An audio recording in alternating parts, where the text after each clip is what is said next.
Mesdames et messieurs, bonjour. Je reviens encore vers vous là, cet après-midi. C'est pour répondre à Rose Matsonga, qui est venue comme ça, dire que après avoir constaté, faire le fait qu'elle ait constaté que j'ai beaucoup de compétences et des connaissances, pourquoi je ne rentre pas? Madame Rose Matsonga, je vais vous répondre clairement. Vous êtes allé voir ma vidéo d'il y a un an sur ma première vidéo. C'est l'une de mes premières vidéos que j'avais faite lors du réchauffement, pour parler du réchauffement climatique et de la situation de glissement de terrain et de tremblement de terre qu'il y avait eu en Nouvelle-Papouasie. Et justement, je faisais déjà, je faisais déjà le parallèle entre les pygmées du Gabon et les habitants de Nouvelle-Papouasie, les indigènes de Nouvelle-Papouasie qui avaient vécu un glissement de terrain et les situations de PK qui s'étaient produites dans notre pays, ça fait plus d'un an maintenant. Et j'étais venue parler, j'étais venue apporter des mesures. J'étais venue apporter des mesures à ce moment-là pour que le Gabon puisse se doter plus encore d'éléments pour pouvoir justement gérer les urgences en cas de glissement de terrain. Nous avons vu que la question du glissement de terrain qu'il y avait eu dans les PK, dû à des pluies diluviennes, est dû au fait que ce n'étaient pas des terrains constructibles. Vous voyez ce que je veux dire, non? Je ne fais pas cette vidéo-là pour venir donner raison à quelqu'un qui fait déguerpissement et démolition. Pas du tout. Je ne suis pas en train de donner raison à cette personne. Je viens répondre à Rose Matsonga et je réponds aussi à Alphonsine Mbumba qui m'avait dit qu'elle avait l'eau et l'électricité au pays. Et je viens répondre aussi à Monsieur Nkomi qui était venu comme ça dans les réseaux sociaux. Mais je sais que c'était des gens qui étaient en train de... C'était certaines personnes à qui je ne donne pas de crédit, à qui je ne donne pas de considération, qui étaient en train de tirer des ficelles derrière tout cela. Vous voyez ce que je veux dire, non? Mais je vais vous dire aussi quelque chose. Je ne dois rien au Gabon. Je ne dois rien au Gabon.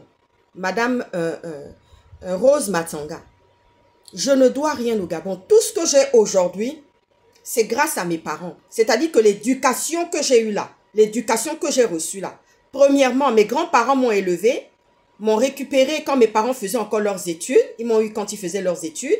Ensuite, il y a eu mes parents qui ont réussi dans leur vie, qui ont fini leurs études, qui ont fait des études en Occident, qui ont réussi et qui m'ont récupéré. Donc, tout ce que je possède aujourd'hui, toute ma réussite aujourd'hui, je le dois qu'à mes parents. Vous voyez ce que je veux dire, non? Toute ma reconnaissance va directement à Dieu, qui est mon créateur, qui est passé par mes parents pour me mettre au monde et qui leur a donné les moyens pour me donner l'éducation que j'ai aujourd'hui. Voyez-vous? Je ne vais pas rentrer dans un pays où les femmes ne sont pas bien traitées, où il y a la maltraitance des femmes. Vous voyez ce que je veux dire, non? Voilà. Parce que vous êtes venu parler de compétences, vous êtes venu parler du fait que quand on a autant de compétences comme ça, il faut rentrer. Je n'ai pas besoin de rentrer dans un pays où les libertés sont restreintes, où les libertés fondamentales ne sont pas respectées, ni même pour les personnes âgées, ni même pour les familles, ni même pour les femmes, ni même pour les enfants. Est-ce que vous m'avez bien compris? Donc, je viens vous répondre aujourd'hui. Et je passe aussi, j'ouvre une petite parenthèse par rapport à Alphonsine Mbumba et par rapport à Monsieur Nkomi qui était venu parler à cette époque-là, qui défendait mordicus, la panthère qui est assise là aujourd'hui, qui est assise là aujourd'hui au pouvoir. Donc, tout ce que je possède aujourd'hui, je le dois seulement à mes parents et je le dois aussi à l'Éternel qui a béni mes parents, qui leur a donné les moyens pour me donner une instruction et une éducation. Et je viens aussi vous dire, puisque vous avez parlé de ça, oui, j'ai une licence de pilotage. J'ai une licence aussi de pilotage. Vous voyez ce que je veux dire, non? Je suis un vase plein. Et je sais que dans nos pays, là, on n'aime pas les vases pleins. Parce que je vois le combat que vous êtes en train de mener contre Jonas Moulenda, contre Maman Suzanne Barat, contre le Phoenix et les princesses de Souba, et les Aimé Victor, et Franck Biziki, et Sylvain Mefano-Toi.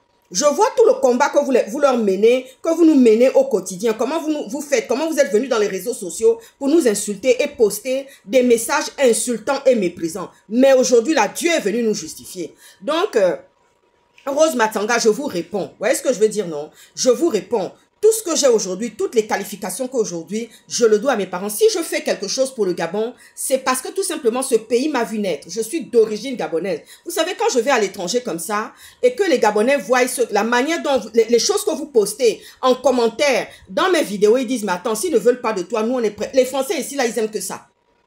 Les Français, il faut les voir. Ouh là là là là là là. Non, non, non, non, non. On va partir. Non, non, non, non, non. Nous, on t'aime. On veut que tu restes ici. De lettres de noblesse. Ceci, c'est là.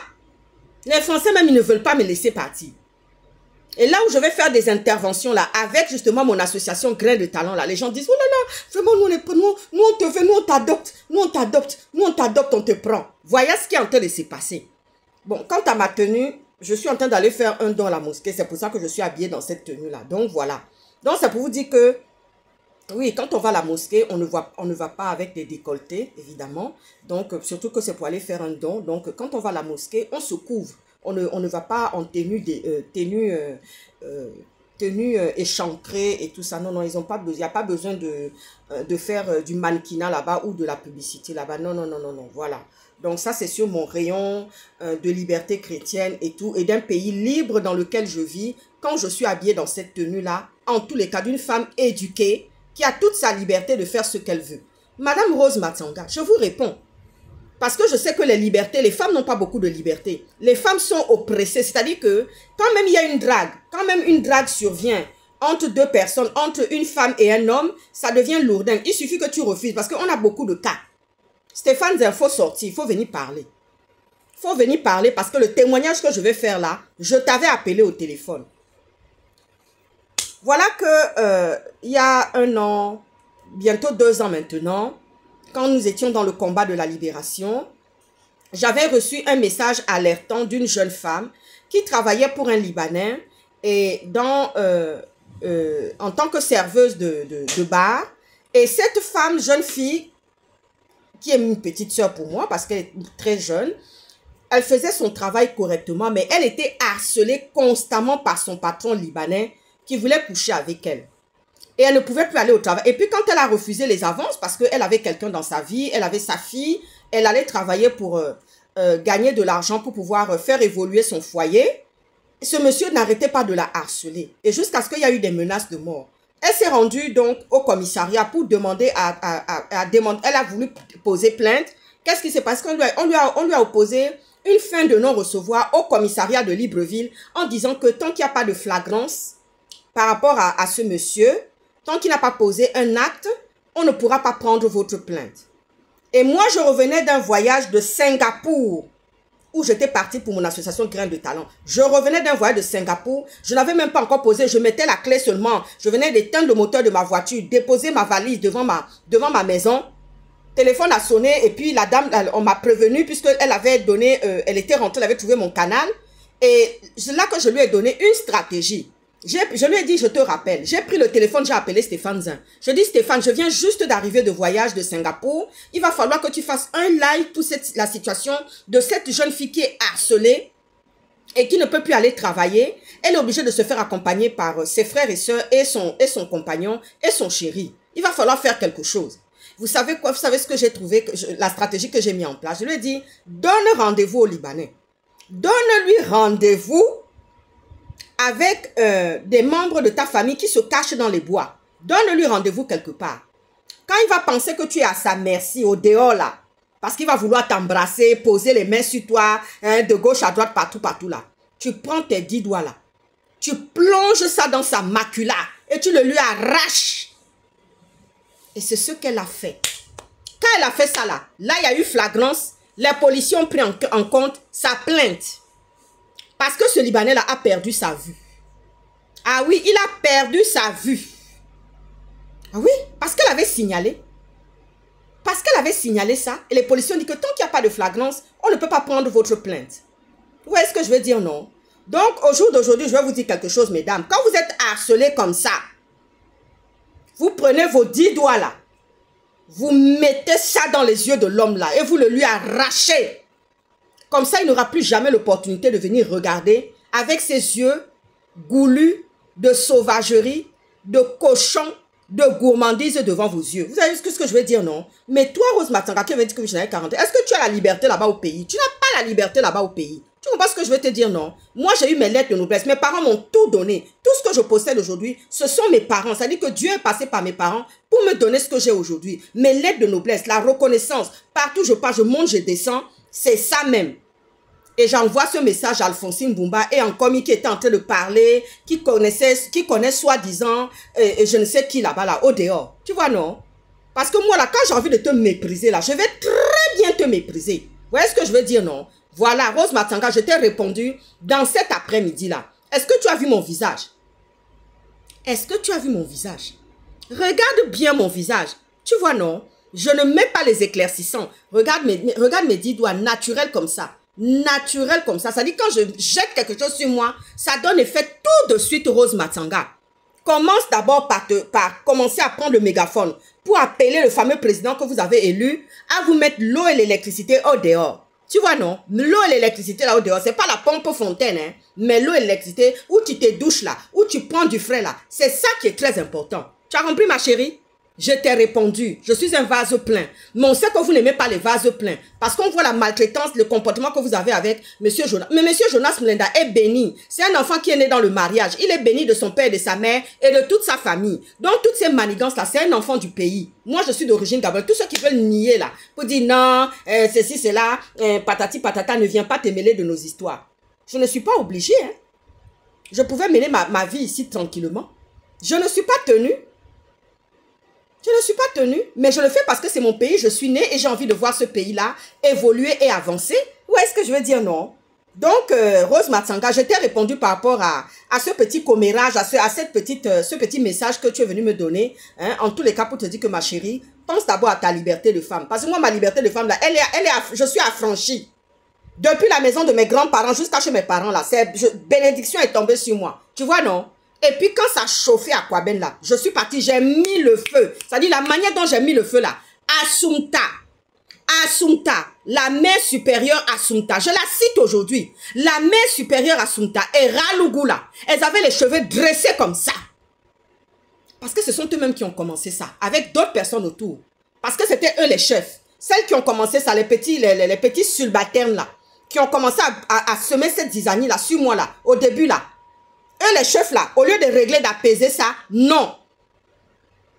Et puis c'est monté, c'est parti crescendo. C'est-à-dire quand je foutais le bordel là, ils avaient les cheveux dressés comme ça. Même mon père qui m'aime tant là, qui m'aime beaucoup là, et que j'aime tant là, ne savait pas comment me contenir. Parce que c'était chaud. Et il savait qu'il disait tout le temps, oui ma chérie, tu as raison. Mais qui ne connaît pas l'institution catholique. Voilà aujourd'hui qu'il y a des déguerpisseurs qui dorment dehors. Les déguerpisseurs là, qui on a démoli les maisons d'hommes dehors. L'église catholique n'est pas partie parler à celui qui est venu avec sa femme, qui est président Panthère, dans l'église catholique, pour dire oui, on vient te parler, on veut faire quelque chose pour les gens qui sont en déguerpissement, en démolition. L'église catholique est restée silencieuse. Ne parlez pas des évangélistes, mais parlons de l'église catholique, qui est milliardaire, qui a plein de biens. Les évangélistes, il n'y a pas très longtemps seulement, qui commencent maintenant à faire pas mal de choses. Parlons de l'église catholique. Vous voyez ce que je veux dire, non? La sœur Assunta Ira Lugula, elles avaient les cheveux dressés. Et c'est une affaire de plus de 70 ans. Hein? Parce que c'est parti de ma mère.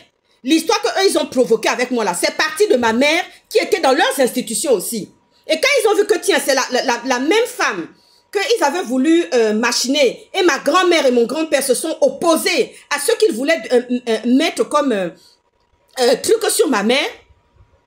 Ils ont reporté ça sur moi. Je ne veux pas trop raconter, trop en parler. Vous avez vu, non? C'est ça même. Vous avez vu, non? C'est ça, je suis là devant vos yeux comme ça, en train de vous regarder. Ah, ciao. Nya Martin Gundaso.